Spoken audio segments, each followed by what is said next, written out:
Thank you. Welcome back. So after that brief interlude, I'm excited to introduce our keynote speaker for this morning, Jonathan Gawthrop, Executive Director for Wellbeing, Sustainability and Assurance at EMCOR. Jonathan's going to be exploring the very foundations of an effective wellbeing strategy. Putting it simply, how we make it authentic. Jonathan is a fellow of the International Institute of the Risk and Safety Management, as well as the Royal Society of Fellows. He holds a master's degree in behaviour change and in health research.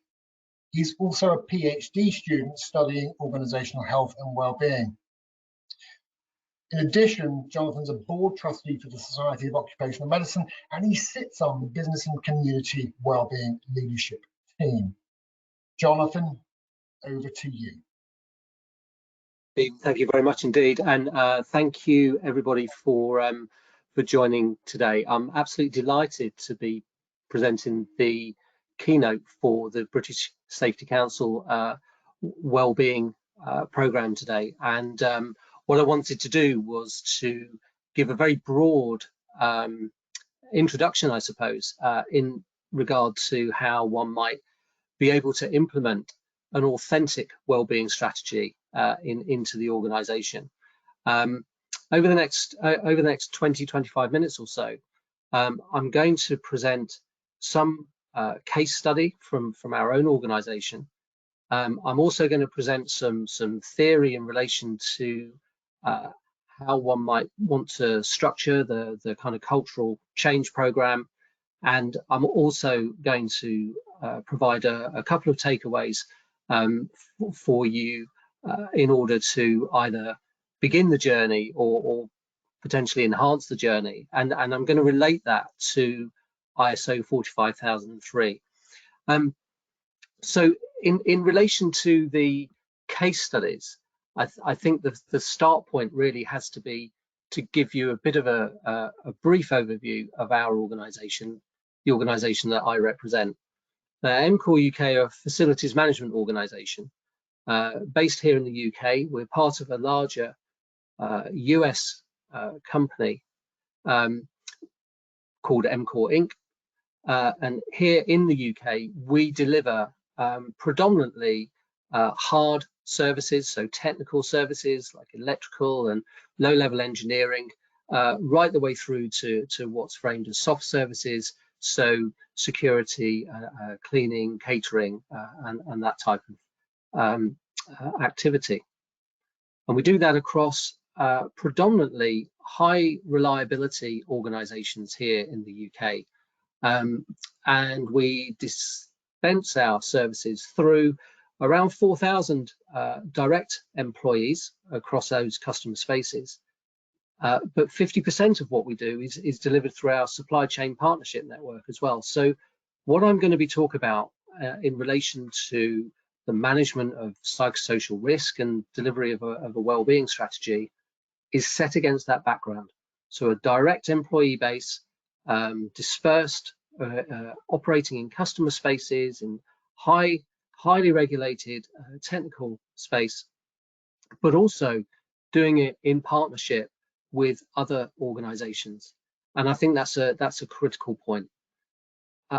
The other point in relation to this particular slide is that in 2019, we were the first organization globally to be accredited with ISO 45003, which is the British Standards Institute framework for the management of psychosocial risk.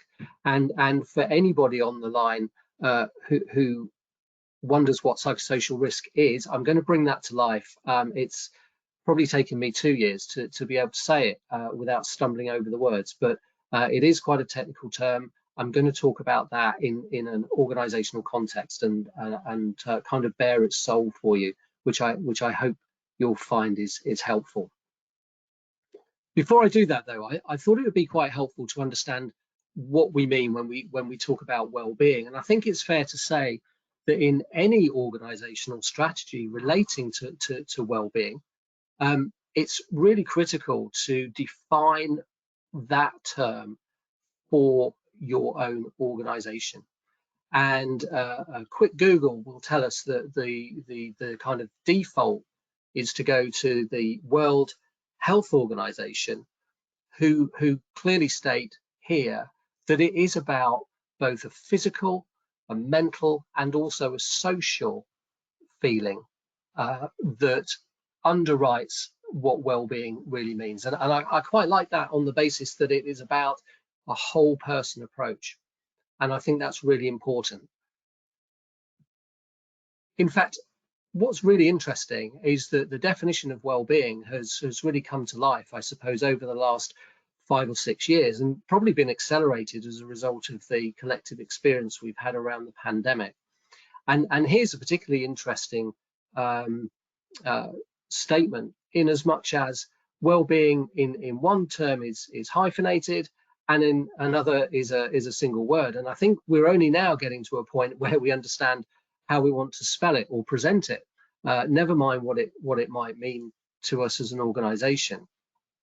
So definition is really, really important, and the criticality of well-being in a workspace, in an organizational context, has been presented through academic research for a number of years now. And I took this particular statement from 2006, where Sauter, Lim and Murphy talk about well-being in the context of the organization, and really presenting here the importance of having both an individual connected through the organization, which then has a benefit which is both at an individual level in terms of well-being and good well-being, and an organizational level in relation to profit and productivity. And I think one of the things that we learned very early on was not to be embarrassed about saying that there was that organizational benefit, and that it wasn't purely some kind of moral obligation to look after people. That is a start point, but it should be recognized and embraced that there is an organizational benefit from getting it right, much in the same way that health and safety is kind of defined in that manner.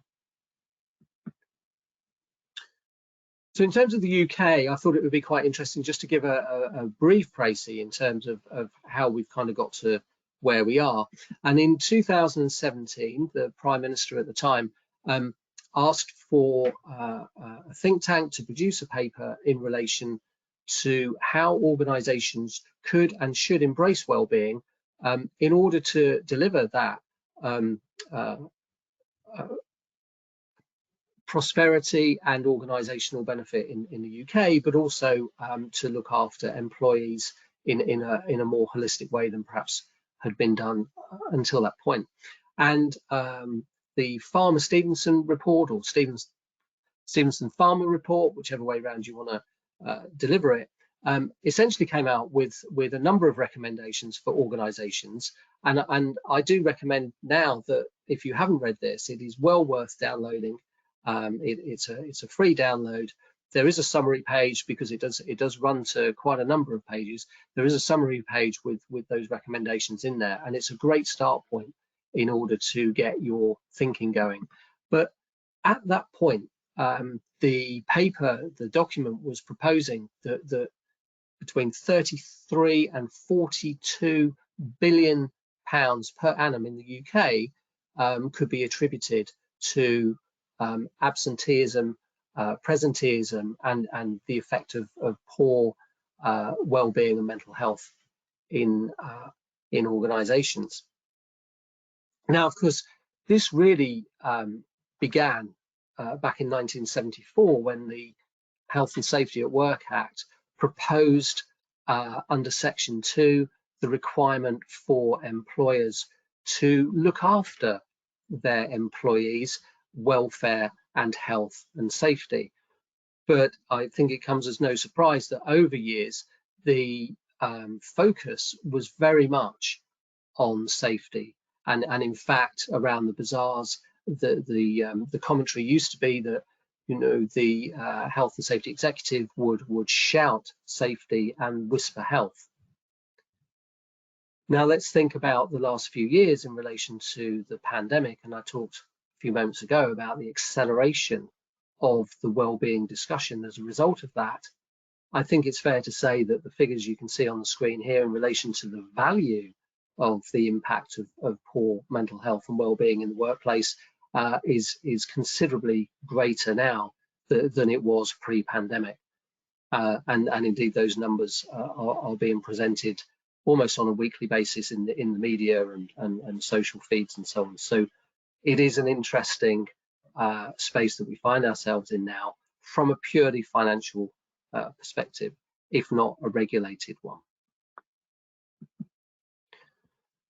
So just to move into a kind of case study for a moment, if I may. So within MCOR UK, we have decided to include the responsibility for well-being from a job title perspective within my department.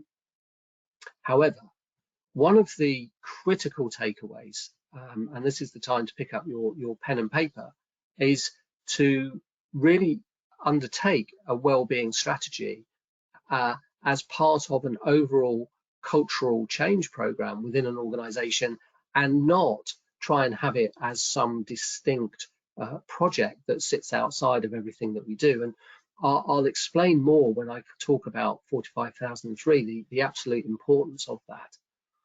So this is not a discrete activity. It is discharged throughout the organization in terms of the management of psychosocial risk, which then delivers well-being and good mental health as an outcome of undertaking those activities. And we present this here in terms of our own departments within the organization. And I think the most obvious one that one would normally connect with is the human resources department. Indeed, a lot of organizations have their well-being experts, subject matter experts, baked into the HR function. And I'm not saying that that's wrong.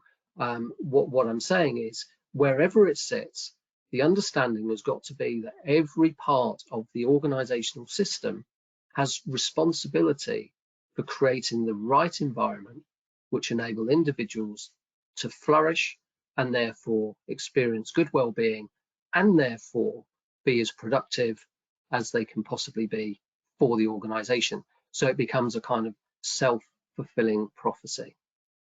But I just wanted to share how we discharge that within our organization. And you can see there in the top quartile, the supply chain relationship piece. And as I say, 50% of what we do as a business is through our supply chain partners in a customer space. So it's absolutely essential that what we have is that relationship whereby we can learn from people working at the sharp end of our business, and we can also support and inform. That's our moral obligation to everybody that we work with from a partnership perspective. I've mentioned systems, and systems are complex. The takeaway from this slide is essentially that all of the measurements relating to well-being in an organization tend to be subjective reporting. That is, to ask somebody how they're feeling, what their responses are, and so on, and that will then help inform a strategy. So that communication piece is absolutely essential. The other part of this slide, as we move down it, begins to talk about what we're now framing as psychosocial risk. So it's those activities within an organization that an organization will undertake on a day-to-day basis, which could potentially enhance or negatively impact employees' experiences, well-being, opportunity to be fulfilled and fulfilling to that organization. And you can see there towards the bottom of this slide that we begin to talk about not only individual factors, so how an individual is feeling, what their personal efficacy is, how they feel about their ability to discharge an activity, but we also begin to talk about psychosocial factors. And psychosocial factors are the way that the organization operates, the way that it's set up, the frameworks. And that's when we begin to think about other areas of the business system. And I'll talk about that in a moment. But before I do, I wanted to take that long list and put it into this model for you. Now, this is the biopsychosocial risk model. So if we thought psychosocial risk was difficult to say, then stick bio on the front of it, and it does become a bit of a mouthful. But in simplistic terms, this is how an employee will experience their place in the world when they're at work. Within the biological area, that is about their personal makeup. It's how they respond to things. It's about what their start point is in terms of their own physical health, and so on and so forth. Then down in the next circle, we've got psychological, and that's how people see the world. It's about how they feel about themselves, but it's also about how they're made to feel. And I think, again, that's really important when one thinks about the next circle and we talk about social environmental. In reality, this is where the responsibility of an organization in creating that good space for people to thrive really begins to exist. And in that circle, you can see the word culture. And I think that's really, really important, because that obviously operates on more than one level. But in the context of what I'm presenting today, it really does operate from the organizational cultural position. So how does the organization set itself up? What is the purpose?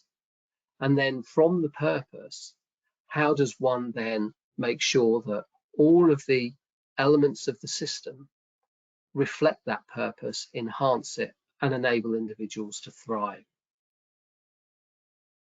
So I bring that now into 45,003, and forgive me for those of you who have a really good insight into this, but if I just take it at an introductory level to begin with, 45,003 is a framework which enables organizations to manage psychosocial risk in the workplace. And psychosocial risk is essentially what I've just been talking about. Psychosocial risk are those hazards which could have detrimental impact on individuals and the way that they work and the way that they feel at work, i.e., how their well-being can be affected. And the British Standards Institute extended ISO 45001, which I'm sure you are familiar with, which is the management of physical health in the workplace, and added on and amplified those areas which were relating to mental health, well-being, psychosocial risk. And that's what the standard is about. So it was essentially built up to enable organizations to begin to identify psychosocial hazards, and through a plan, do, check, act approach, which is exactly the one that is in 45,001, begin to create the necessary networks and interventions to make sure that employees were supported and able to be the best version of themselves that they could be in the workplace. Now, this slide is particularly interesting because we begin then to think about that model that I've just presented, the biopsychosocial risk model, and we put that into a work context. And if we take that first category, how work is organized, we think about things as basic as having a job description that mirrors the job that you're doing. It talks about having the right boundaries around how an individual discharges their work, so understanding what your areas of responsibility are and what you can affect and where you have to ask permissions to affect something. And it really talks about your own personal control in terms of the work that you undertake. The adverse effect of any of those becomes a hazard. So it can be really detrimental to how people are feeling around themselves personally, around the job that they're doing. And because it is therefore the responsibility of the organization to have absolute clarity around these particular areas. Similarly, in terms of social factors, we begin to talk about here things that have a real link into the ED&I agenda, because what we're talking about in this space is fairness and equity, transparency, the opportunity for every single individual, for example, to have the same opportunity to develop and be developed through an organisation. And so therefore the social factors at work are also a critical area for organisations to get right. The last area here is around work environment and hazardous tasks. And if we look at the small print here, we begin to talk about things that are instantly recognisable and connected to 45001. So we're talking about the equipment that's provided for employees being right and appropriate. We're also talking about those working conditions. So the extremes of heat and noise, for example, those have got to be risk managed. And all of these are set against, again, that recognisable antecedents of the amount of times that the activity is being undertaken, the period of time that the activity is being undertaken, and the severity, the importance and the impact of that particular task being undertaken. So these are all critical areas for consideration within 45003, and as I say, an amplification of 45001. In terms of implementing, again, I've already mentioned it's based on Deeming's Plan, Do, Check, Act. The start point for us as an organisation was to undertake a gap analysis in terms of taking our definition of well-being and psychosocial risk, and then saying, where do we need to get to? Where do we want to get to in relation to our organisational purpose, our regulatory responsibilities, and then producing that gap analysis to fill in the activity plan to enable us to get there. And we ended up with a series of steps that got us through the process. Now, of course, in terms of checking, I've already talked about the certain challenges around measurement relating to well-being, psychosocial risk, because they're essentially self-reported. However, if we begin to think about it in a workplace context, we can also start to check and monitor how, for example, our appraisal program is working, ensuring that everybody has an appraisal, that it's appropriate, it's undertaken, that it's had an output. So there are some quite mechanical and traditional measures that we can now begin to move into a well-being space, which is quite an interesting way of looking at things. In terms of our organisation, one of the things we wanted to do was ensure that we had a continual improvement process. And so the way to do that, of course, is through the introduction of a maturity model. Our health and well-being approach is called Be There for Life. It's a whole person approach from a physical and psychological perspective. And we decided, therefore, to take something that the company recognised and to put that into a well-being context. So I mentioned at the beginning that we are operating in high reliability organisations, highly regulated spaces. We're operating in environments where safety has always been critical from a process safety perspective. So to adopt that kind of modelling was something that was instantly recognisable to the organisation. And this is what we ended up with. So currently, we believe that we are, through self-reported measures, sitting in that behavioural collaboration space with a view that over the next 12, 18 months, we'd really like to get into that most mature space of integrated and that it is sustainable for our organisation. And we test our thinking with regards to this. And in the last year, we've seen through that self-reporting model, which includes our supply chain partners, an increase in their view of our delivery of well-being and psychosocial risk management. From an original baseline, we've seen that increase of 12.5% in the last 12 months. So we're going in the right direction. As I just come to kind of concluding how we've delivered this, like most cultural change models, you won't be surprised to see that that tone from the top is absolutely essential. And this takes us back into that authenticity arena. One of the ways in which we began to break down some of the barriers to removing that stigma was to having our senior executive team tell some stories about themselves. And that wasn't specifically around mental health experiences or adverse well-being experience. It was more about just opening up a little bit and showing themselves to be human and to having a life outside of the operational space. And that really began to change some of the conversations. I've also talked about the linkage with the ED&I agenda, and you can see on the left-hand column there, for us, this is all built on inclusivity, fairness, equity for all employees.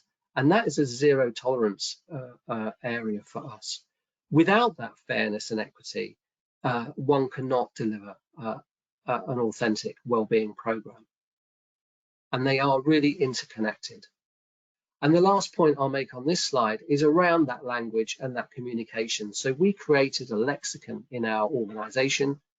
We created a way of talking that we were happy with, that sat with our purpose and our personal and organizational values.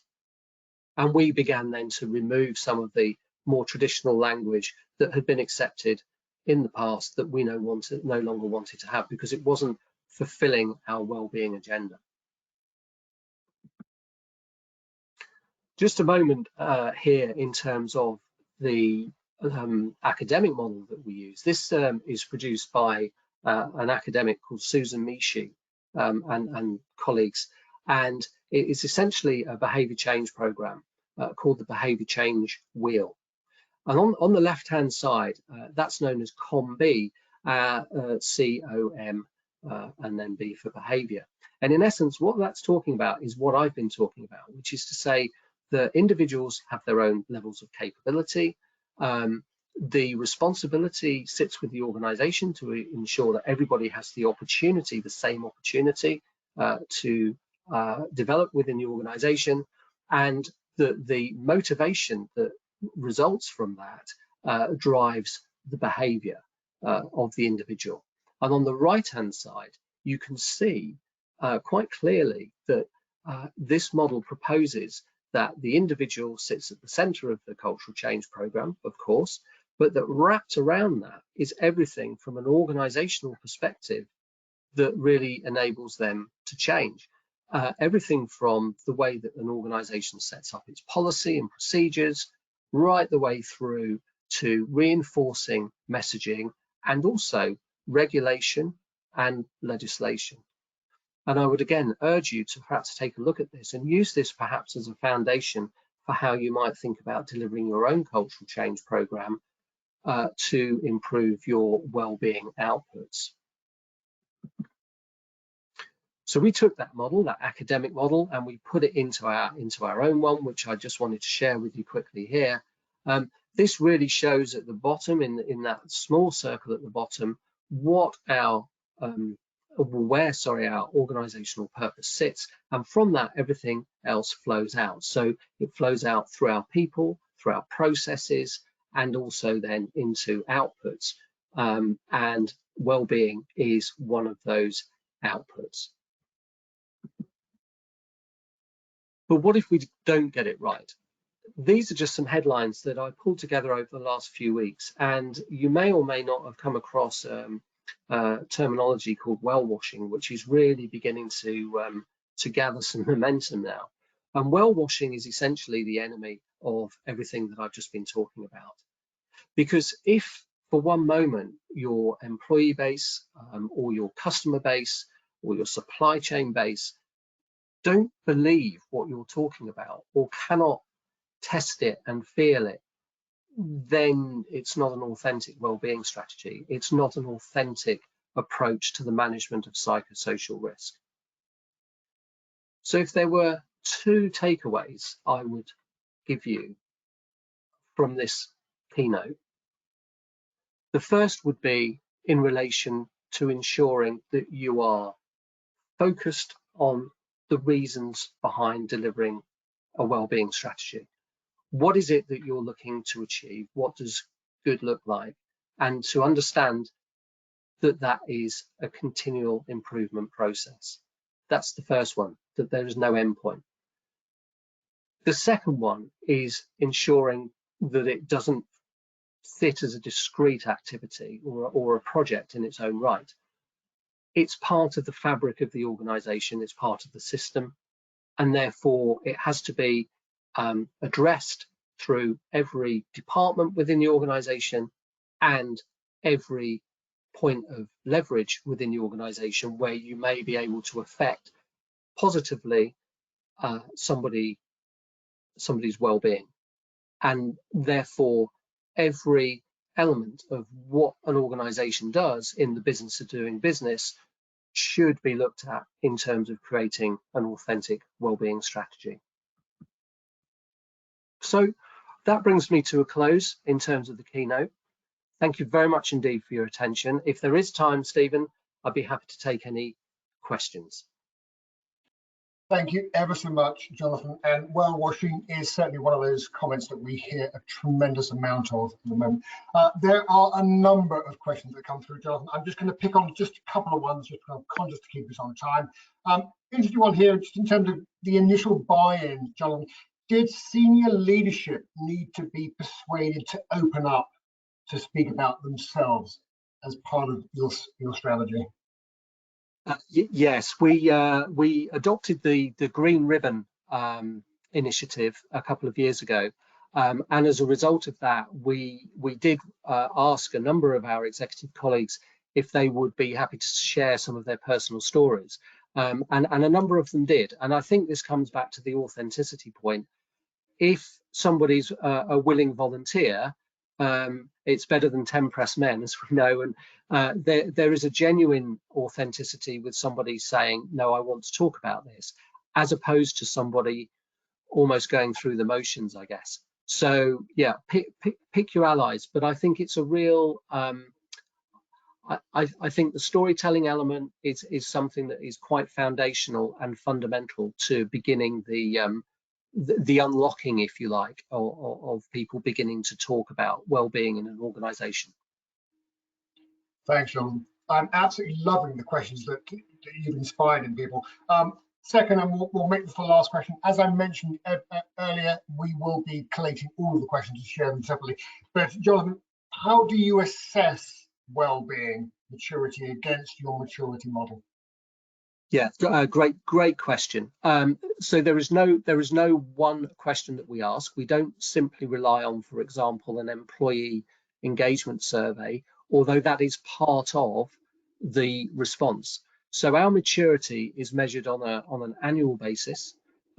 We take elements of our organizational reporting and feed that into the maturity model.